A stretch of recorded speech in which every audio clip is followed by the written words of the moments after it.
Alrighty, guys.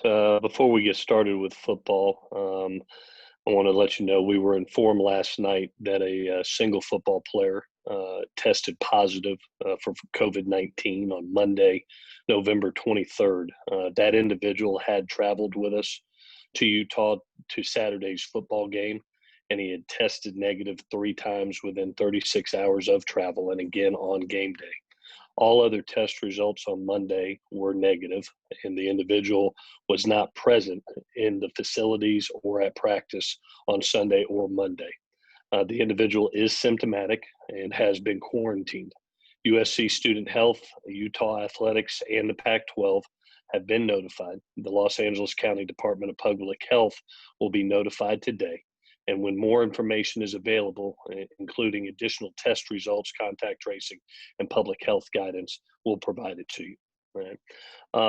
As far as football goes and Colorado goes, have been really impressed with the job that Carl Durrell is doing with his football team. Offensively, they have some weapons. It starts with the quarterback. Sam Neuer is doing a terrific job for them and has really provided a really balanced offense for them. You know, he's providing 258 passing yards a game. They're rushing for 220 a game. Got a really good running back in Jared Broussard. And Sam's given them 100 yards of rushing in two games.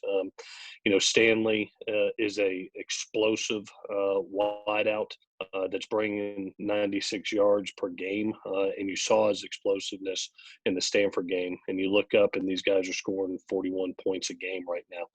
So it's going to be a great challenge. It's the reason that they are undefeated right now.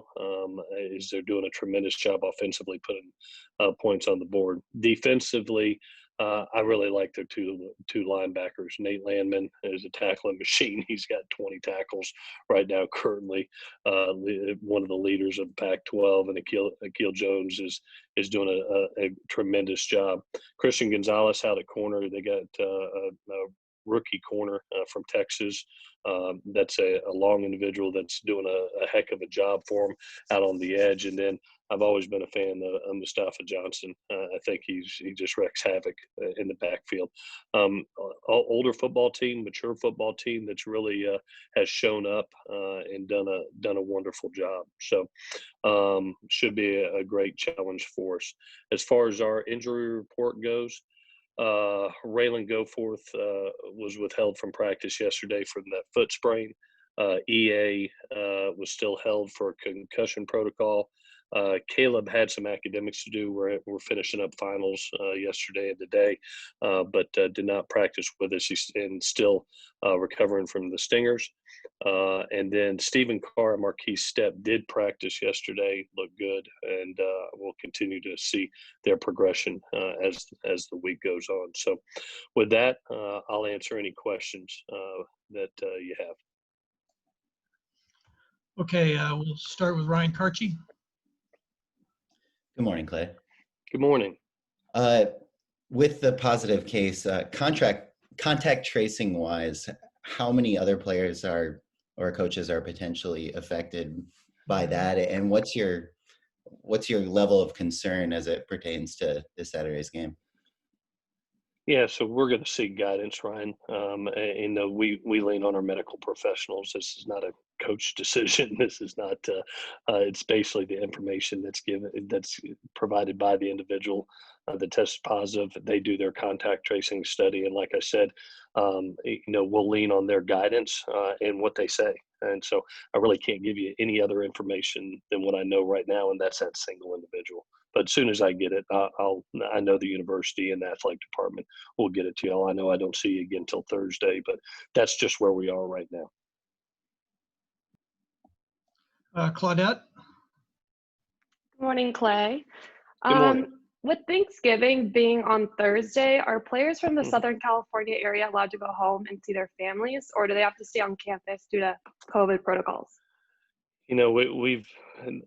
I salute our players, and they've made several sacrifices to get to the point that we're at. And, we're going to have to sacrifice again, and we'll be here on campus just like we do every day. For us, it's a Thursday practice in preparation for the game. And obviously, we'll have a turkey dinner, but it will be individually packed up like we normally do. And it's not your normal sit-down style dinner. And I wish we could eat together as a family right now, and young men could see their families. But in preparation for each and every game, we have to follow the protocols that have kept us healthy and safe up to this point. Brian Howe from the Boulder Daily Camera.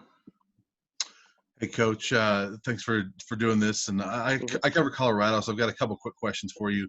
You mentioned Sam Neuer, but I'm curious if you could kind of expand a little bit on how impressed you are with what he's done. I mean, he hasn't started a game in 5 years. And then also, you worked with Coach Chris Wilson a couple years ago at USC, and their defensive linemen have been impressed with his coaching style. What's impressed you as you watch their defensive line? Yeah, well, starting with Sam, he's in watching the tape, you can tell he's a winner. He's been in 2 close games and come out on top. Has found a way to win, and he's producing both in the passing game, which credit to him. I mean, to see his journey and his story, and to have the success that he's having right now. You got to be a really mentally tough kid, and must be extremely self-driven, and it shows up on tape. What he brings to the table is he does have arm talent, but he also has athleticism, and they're using him in the run game, both down in the red zone. I think he's got 3 rushing touchdowns right now. They've done a good job in short yardage and goal line of being able to use him as a weapon. But also he's creating on his own. He's creating in the pocket. And schematically, I think they're doing a wonderful job with him. They're moving the pocket. They're getting the ball out of his hand quick out on the perimeter. They're taking play action shots, and he's thriving in it. So credit to Carl and that offensive staff, one, for identifying his talent and giving him the opportunity, but 2, putting a system in place that really fits him. And you can see the success. I mean, 41 points a game is pretty darn good. As far as Coach Wilson goes, I had the opportunity to work with Chris, and does a wonderful job. He's a fundamental technician, and a pro's pro. He's been at the highest level, and had the opportunity to coach some elite guys. And so Colorado is very fortunate to have a coach, and you can tell that his kids play hard, and they're doing a really nice job. They're getting to quarterbacks right now, whether it's 4-man pressure, 5-man pressure, they're getting there. Ryan Karchi again. Clay, there's been a lot of parsing of Keaton's performance and just his arm and his health, and just lots of questions stemming from that. On paper wise, he's having, statistically an even better season than he started last year. When you look at his performance, how much is that, do you think, based off of just the high expectations coming out of last season, and where do you think he actually does need to improve on the performance from the first games? Yeah, it's a great question, Ryan. One of the things I've always said about great quarterbacks is they elevate their team and they win ball games, especially in league. And actually, I got told yesterday, which it was a neat stat, and y'all can confirm about it. I think right now he's 10-1 when he starts in games in our league. And that's one of the things that you see from your starting quarterback. You want that type of success, that day, that game in and game out, they produce wins, and especially when you're trying to win conference championships and beyond. And the kid has done an amazing job doing that. That at the end of the day, you look at W's. Stats are nice, but he's winning games within our league. Where does he have to progress right now? I think he would say it. I think Graham would say it. I thought in the game, he'll tell you that he wish he would have followed his progressions a little bit better. We skipped some progressions and skipped some opportunities that we missed, especially down the field a couple times. And you know what's awesome about the kid, and you heard him in the post game. I mean, he owns it. He owns it and says, you know what, that's good for most people, but we've got a high standard here, and I can do better. And that's neat. That's what you want to see from your leader, is that he's always looking for perfection. He's always looking to get better. What I'm proud about is when I know, I've always felt this way. When you walk into a game, that quarterback provides hope, and that's what he does. When we have him starting in a game, you're like, we always have a chance versus anybody in the country because he's the trigger man. From what you've seen, where would you say his confidence level is at right now? I tell you what, I thought Saturday night, he made some throws that were tremendously, you have to pull the trigger and be accurate. And there were some situations that stood out to me, and I'll give you a couple. I thought the red zone post throw to Tyler was a confident throw. It was a cover zero pressure, set his feet, stepped into the throw, made an accurate, timely decision that produced a touchdown. The throw he made to Brew on the corner route for an explosive play, I thought was a confident throw because you had to be accurate, you had to be timely in the decision. You didn't want the corner to fall underneath it, but a really good throw. I thought the touch throw he made on the vertical down the left boundary on our sideline to Drake, which was his explosive play on the night, was a nice touch throw to get it over top of the flat zone defender and let it fall in before the corner can make a play. That's what we call a two ball. You got the one that's a line, the three that's a lob, but the really good quarterbacks got the two. They got enough touch to get it up and down quickly, and that's what he did. So I'm seeing confident throws out there.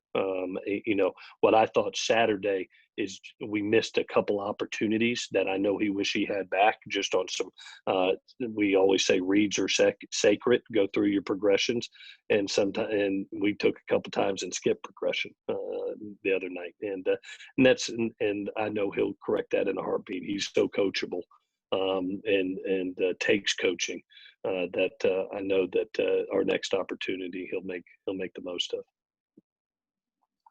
Let's go to Ryan Young. Clay, when EA is back with you, what's the plan for the rotation there at linebacker? Yeah, right now, Ryan, we're trying to figure out exactly, what to go with this week. It's and we've had some injuries at the position. I'll tell you who practiced yesterday for us is we started out with Kanai and Raymond Scott in those positions because EA could not practice and Raylan could not practice. So those were the starting linebackers as of yesterday. We'll see how the week progresses. We have Tua Seavey that also worked in there also. So we'll have to see how the week goes. It is, Ray it has been productive in the opportunities he's been given. And Colorado is a spread offense. They do a lot of 11 personnel that gives you 10 personnel looks. They'll flex the tight end out. So they use every inch of grass. And a good athlete like Ray, if EA can't play, would be a help because he's that hybrid. He's that hybrid linebacker / safety that's very athletic in space. So it may end up being a blessing for us.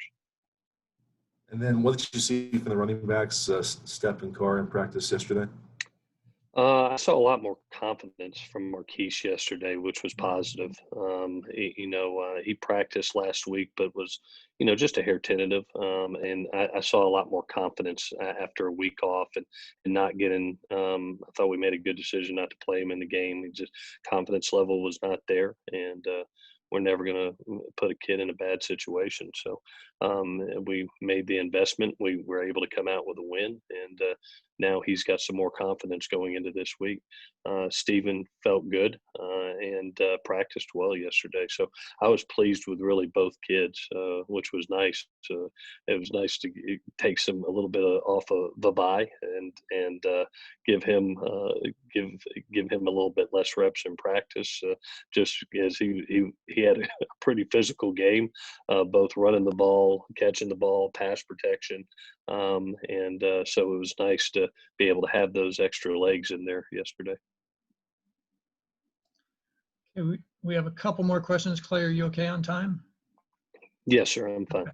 We'll go with Eric McKinney. Clay, speaking of confidence, the defensive backs, both the corners and safeties, what have you seen kind of from their confidence level, comfort level fitting in to this defense through 3 games? Yeah, there's a beautiful marriage going on right now between our pass rush and our coverage. And usually it produces sacks. And you look at this past game, we had 3 sacks. I think the game before we had 4 sacks, and a lot of it's due to coverage. We're getting there with some of our 3-man rush, 4-man rush, just because of the coverage that's going on. And you got to do a lot. You got to say a lot about what Chris Steele is doing, what Elijah Griffin's doing. ITS is coming in and mixing in the nickel position with both Greg Johnson and Max Williams doing a great job. And we put Talanoa in some of those situations on the tight end in man coverage. And those guys are doing an amazing job. Dante and Craig have just elevated our defensive secondary force, and the kids believe in their knowledge and their tutelage, and we're making the most of it. But that marriage between pass rush and coverage right now is really coming together nice, and envision it keep going as long as we stay healthy, because you got some good players out there that are receiving some great coaching, and they're taking the coaching and taking it to the game. Antonio. Clay, this has been a rather disciplined program in terms of COVID-19 and avoiding major brushes with that. What did you tell the players after you were informed of the positive test last night? Just very similar. I mean, we've got finals today, so very similar to the message that you got, just giving the information that we currently have. We'll have a virtual meeting this afternoon at 2:15 team meeting, where I'll get to address them a little bit more.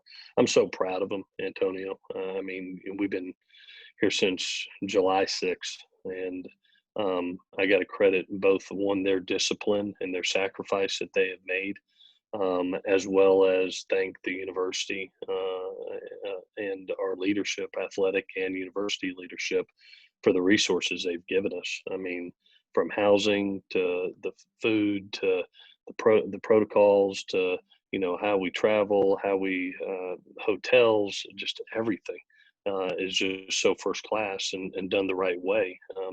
And then we're testing so many times, but it provides the most accurate and current information and is able to keep us as safe as possible. So thank the university leadership for what they're doing, and thank the kids for their sacrifice and their discipline that we've had over this extended period of time. And last, we'll go to Shotgun. Hey, Clay, talking about the linebackers, is Taylor Katoa a guy that could get in the rotation?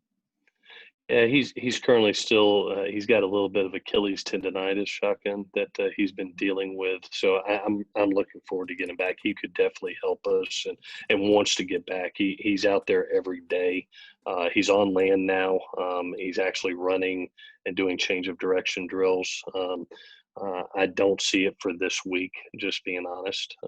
But I'm hoping down the stretch here. I know he wants to get back and help as a guy that can provide depth at the position, as well as he's a great special teams player and can help us there too. So, with what's going on as far as the injury bug at that position, yes, he could definitely help us, but we got to let him get right first, and he's just not right with that Achilles tendonitis right now. Okay, Clay, thank you. The statement that Clay read at the top of the Zoom was tweeted out on our USC football account if you need it verbatim. Also, I want to let you know that we had planned to have Graham and a couple players who were unable to do that today. Tomorrow we'll be back at 8 a.m. with Coach Orlando and a couple players for you. And then Clay back at 8 on Thursday. So with that, thanks all for joining us, and we'll see you tomorrow.